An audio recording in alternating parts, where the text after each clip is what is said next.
From the absolutely insane cost of living to its crumbling infrastructure, these are the top 10 reasons that California is the fastest dying state in America. Population loss. Many people are choosing to leave California rather than stick around. Even famous celebrities and YouTubers that have spent their lives there are now throwing in the towel. But the primary group of people leaving the state are the middle or lower income families due to the fact that living in California with their current salaries is just unsuitable. You might be wondering whether or not there's going to be enough people moving into the state in order to make up for its losses, and you'd be right to ask that question. The fact of the matter is that the state is just not seeing the growth that it once used to during the days of the gold rush and tech booms. Rather, there are more people leaving California than moving in. So, why is California losing so much of its population? Well, that's thanks to the cost of living. Believe it or not, California's cost of living is one of the highest in the country. The cost of renting a home is so astronomical that many people just can't afford to live there anymore. As housing prices go up, more and more people are left with nowhere to go. Rather than becoming homeless, they end up choosing to leave the state and find somewhere else to move with a rather low cost of living and a better paying salary. Just as an example, the price of rent in Los Angeles has gone up 65% over the course of the last decade. When a family making less than $100,000 couldn't afford to pay rent, then, well, it's kind of no wonder why many people are wanting to move out. At the same time, while rent is going up, the median family income went up by 36% in Los Angeles, which, again, was still not enough to cover the rent. The vast majority of middle-class families that do live in California are doing so in an unsustainable way. Many families resort to living in one-bedroom homes, where the parents or children sleep in the same living room, and as a result, it becomes especially difficult to bear with so many people working or studying from home. There's just not enough room for families to thrive, and so they decide to go elsewhere. Plus, one of the main reasons the cost of living is so high is due to California's housing crisis.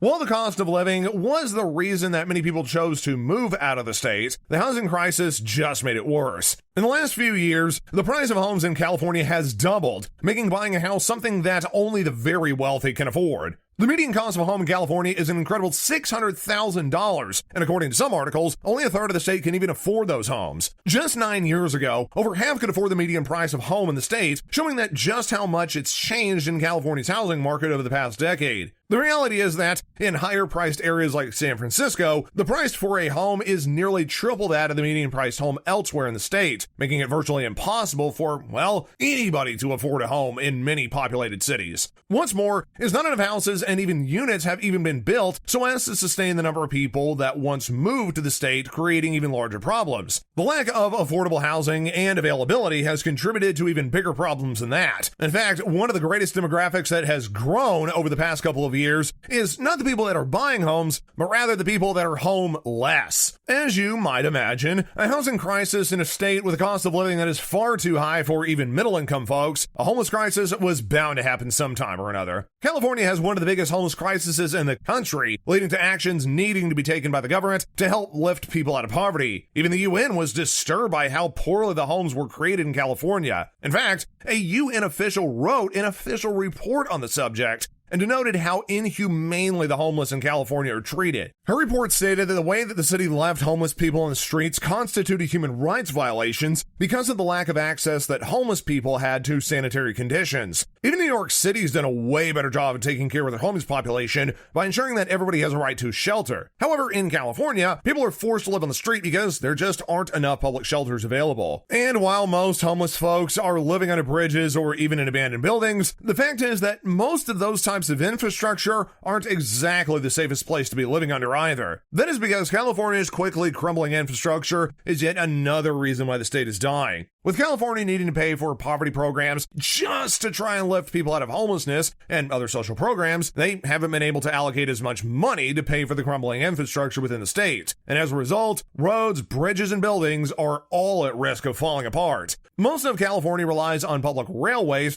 to be able to get from place to place, and the roads are at risk of deteriorating rapidly. The state doesn't have the money to fix all of these existing issues within the infrastructure, and as a result, they're unprepared for long-term problems. Without functioning roadways and bridges, the state's just not going to be able to serve the people that keep it running. California's lack of decent infrastructure isn't the only problem, however, as in fact, the lack of public transportation itself, for many of the workers and citizens alike, make infrastructure an even more weighty problem. Because unlike New York and many other metro areas, most of California relies heavily on individual cars. The people who have to live and work in California need more reliable forms of transportation. Transportation insecurity is a real problem that does affect many low-income families. It's kind of no surprise that low-income families may have difficulty paying for their own car with expensive taxes and other maintenance fees that come with cars. People that cannot afford access to transportation in order to get to work have difficulty being able to get their jobs due to the fact that they're just seen as unreliable. Furthermore, people that cannot get adequate transportation might not be able to make it to important doctor's visits.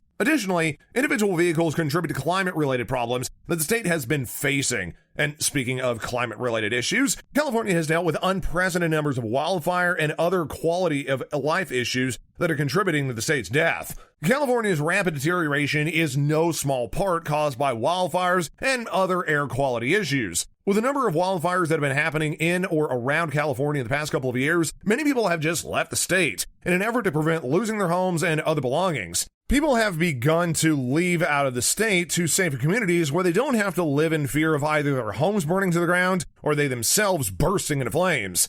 Perhaps most importantly is the quality of the air available to breathe. The air quality in California has been suffering due to the wildfires. However, wildfires aren't the only reason that air quality has been suffering in California. There's vehicle emissions, the large port industry, agriculture, and construction that all play a role in the air quality. And if you think that the pollution from all of the trash and the air is criminal, then you have yet to see just how bad the real crime is in the state. California is one of the fastest dying states in the U.S. due in large part to its crime problem. Most people familiar with California know its large metro areas are hotbeds of crime. Despite the fact that California isn't the highest on the list in total number of crimes, California by and large does have the most amount of violent crime. Even considering crime to population ratios, making California a dangerous place to live, many people are looking to leave the state with the highest levels of crime rate to be able to move to states that have much lower levels of crime and have much safer communities. Crime is directly proportional to the amount of economic struggle that a community has, so it makes perfect sense as to why California has such high crime rates. And as we mentioned previously,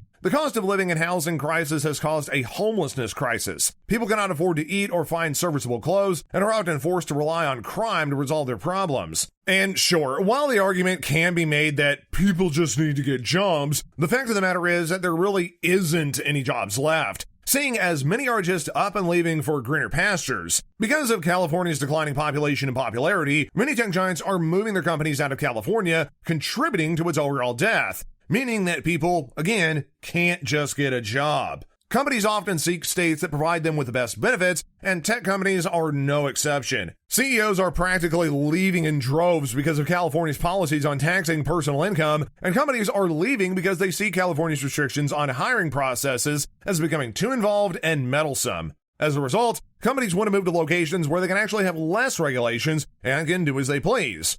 In addition to tech companies leaving, this ends up creating a gap in jobs available to Californians that are already struggling to find work and maintain the high cost of living to be able to keep their homes. Jobs have already become more competitive, leading to even more difficulty for the companies that have stayed in California because they have to invest more time and more effort into the hiring process. And as such, all of this spirals down into creating a bottomless pit of despair and lack of hope that has seen California go from being a dream to being a total nightmare. Which is perhaps the largest reason why California is dying, is that many people believe that the California dream has long since died. While there were once people vying to become famous and be able to build their careers in Hollywood and other industries, it was worth it for them to wait tables at restaurants while they looked for part-time acting gigs, or even worked on their hobbies that ended up starting million-dollar corporations. But that just isn't sustainable anymore, because it's impossible to get by on a restaurant salary in California. People just can't make it on tips alone anymore. Additionally, with more and more people working and freelancing from home, it's not exactly necessary to live in a large city to work for a large company anymore. A large majority of people that work in an office can actually work from home anywhere in the country. It makes more financial sense for them to be able to earn the same salary while moving to a state where they can still afford to live.